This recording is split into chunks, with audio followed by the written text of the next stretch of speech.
தமிழ் பேசும் அனைத்து நல்லுள்ளங்களுக்கும் வணக்கம்.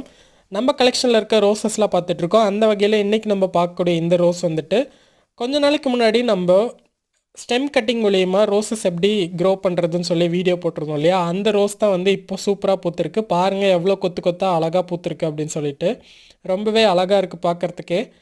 இப்போது யூகேயில் கொஞ்சம் மழை, அதனால ரோசஸ்லாம் வந்துட்டு அப்படியே கொஞ்சம் டல்லாக இருக்காங்க. இப்போ நம்ம வந்து இதை உள்ளே எடுத்துகிட்டு போயிட்டு எப்படி வளர்ந்துருக்கு அப்படின்னு சொல்லிட்டு பார்க்கலாம். பாருங்கள் எப்படி நல்லா ஹைட்டாக வளர்ந்துருக்கு அப்படின்னு சொல்லிட்டு. சின்ன குச்சியாக நட்டு வச்சோம், இப்போ வந்து நல்லா பயங்கரமாக வளர்ந்துருக்கு. நான் ஆல்ரெடி அந்த ரோஸ் வீடியோவிலே சொல்லியிருந்தேன், தேவையில்லாத ஸ்டெம்ஸ்லாம் நம்ம கட் பண்ணி விட்டோம் அப்படின்னா வந்துட்டு நல்ல ஸ்ட்ராங்காக இருக்க ஸ்டெம்ஸ்லேருந்து நல்ல பூக்கள் வரும் அப்படின்னு சொல்லிட்டு. ஸோ நம்ம வந்து தேவைன்னு சொல்லிட்டு வச்சுருந்த ஸ்டெம்ஸ்லேருந்து தான் இப்போ வந்து இவ்வளோ நல்ல கொத்து கொத்தாக பூத்துருக்கு. இது வந்து பார்க்குறதுக்கு மல்லிகைப்பூ மாதிரியே ரொம்ப அழகாக இருக்குது. பட் ஆனால் அந்த ரோஸ் வந்து ஸ்மெல்லாக இருக்கும் இல்லையா? பட் இதில் வந்து எந்த ஸ்மெல்லும் இல்லை. பட் ரொம்பவே பார்க்குறதுக்கு அழகாக இருக்குது.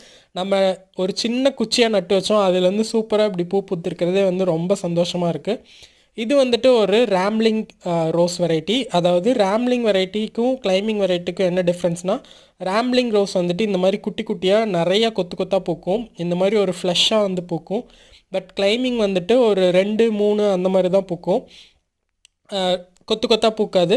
அதே மாதிரி இந்த கிளைம்பிங் வெரைட்டி வந்துட்டு த்ரூ அவுட் த சீசன் வந்து பூத்துட்டே இருக்கும், ரிப்பீட்டடாக பூக்கும். பட் இந்த ராம்லிங் வெரைட்டி வந்துட்டு இயர்லி ஒன்ஸ் தான் பூக்கும், ஒரு மாதம் பூக்கும், அதுக்கப்புறம் நெக்ஸ்ட் இயர் தான் பூக்கும்.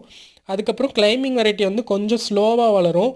ஆனால் இந்த ராம்லிங் வெரைட்டி வந்து ரொம்ப விகரஸாக வளரும், ரொம்ப ஃபாஸ்ட்டாக ரொம்ப ஹைட்டாக வளரக்கூடியது. ஸோ அதுதான் வந்து வித்தியாசம். ஸோ இது வந்து நல்ல க்ரோத் இருக்குது. ஸோ நெக்ஸ்ட் வீக்கில் வந்துட்டு நான் அதை வந்து ரீபாட் பண்ணி வைக்கலான்ட்டு இருக்கேன் பெரிய பாட்டுக்கு.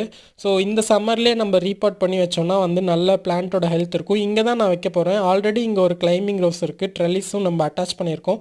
ஸோ இந்த ட்ரெல்லிஸில் வந்து ஒரு ரோப் மாதிரி கட்டிட்டு அந்த ட்ரெல்லிஸில் வந்து ஜாயின் பண்ணிட்டோம் அப்படின்னா, இங்கே வச்சு இப்படியே வந்து நம்ம ட்ரெயின் பண்ணிட்டோன்னா நெக்ஸ்ட் இயரில் வந்துட்டு இங்கே ஃபுல்லாக வந்துட்டு நிறைய ப்ளூம்ஸ் இருக்கும்.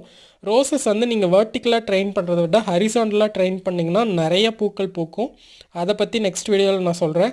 அதுக்கப்புறம் மோஸ்ட் ஆஃப் த ரோசஸ் வந்து நமக்கு வந்து நல்லா பூக்க ஆரம்பிச்சிருச்சு. நான் கூடிய சீக்கிரம் வந்து லாங் வீடியோவாக போஸ்ட் பண்ணுறேன், பார்த்து என்ஜாய் பண்ணுங்கள். இந்த மாதிரி கார்டனிங் டிப்ஸ்க்கு நம்மளோட சேனலை வந்து சப்ஸ்கிரைப் பண்ணி வச்சுக்கோங்க. தேங்க்ஸ் ஃபார் வாட்சிங்.